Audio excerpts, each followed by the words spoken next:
सिद्धासन और पद्मासन योग सिद्धि के लिए श्रेष्ठ योगी मुनिराजों ने 84 आसन बतलाए हैं।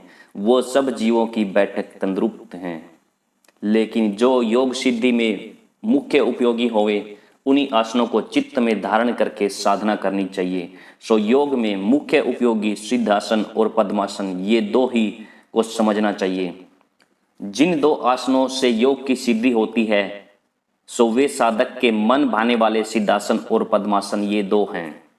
उनमें अधिकतर सिद्धासन ही योगी राजों का सराहनीय है, योगी राजों द्वारा सराहनीय है। गुदा और लिंग के बीच में शरीर उस मध्य भाग है, उस मध्य पर ही खोजने लायक सिद्धासन की तरह की निकी विधि है कि वह सीमनी रेखा पर बाईं एड़ी को कस के लगावें और उपस्थेंद्री के ऊपरी नाभि के सीध में दाहिने पांव की एड़ी को कस के पंजे को रखें। पीठ के मध्य में स्थित रीढ़ की हड्डी को सीधी रखें और गले को भी। इस प्रकार अचल आसन लगाने एवं तिस पर मानसिक कर्तव्य नासा के सामने आकाश में दृष्टि रखें, उसे अन्य नहीं चलावें। इस प्रकार शारीरिक मानसिक कर्तव्य विधि सहित साधा हुआ सिद्धासन साधक को सिद्धि देने वाला होता है, लेकिन 6 घंटे तक प्रतिरोज लगावें। इसके उपरांत सिद्धासन की दूसरी विधि भी है कि कपड़े की कठोर गेंद तनावें और उसे शरीर के मध्य भाग सीमन मध्य लगावें और आगे कहे जाने वाले स्वस्तिक आसन पर बैठे तो सिद्धासन सध जाएगा। इस विधि से लंगड़ा भी सिद्धासन की विधि कर सकता है तथा अधिक समय तक बैठने पर जब योगी के पांव की एड़ी पीड़ित होवे तब गेंद से काम चला सकता है, परंतु शरीर मध्य के बगैर जानने पर्यंत सिद्धासन नहीं हो सकता। प्रत्युत पेचस, मरोड़ा, कुस्की आदि नाना प्रकार की व्याधियों को देने वाला होता है।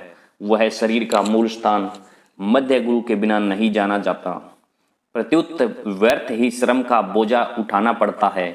इसके लिए गुरु मुख्य द्वार ही सिद्धासन ठीक विधि को जानना कर्तव्य है, तभी सिद्धासन की सिद्धि को पा सकता है।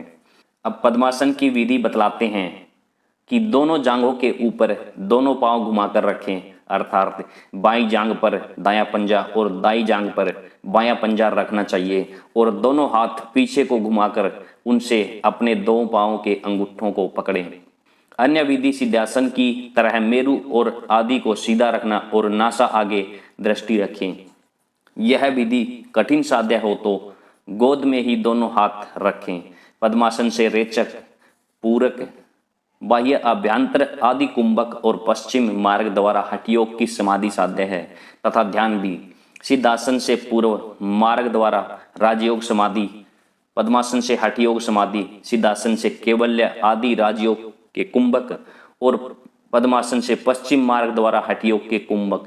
सिद्धासन से पूर्व मार्ग और पद्मासन से पश्चिम मार्ग, सिद्धासन से राजयोग और पद्मासन से हठयोग प्राय साध्य हैं, अर्थात उक्त दोनों आसनों में प्राय विशेषताएं हैं।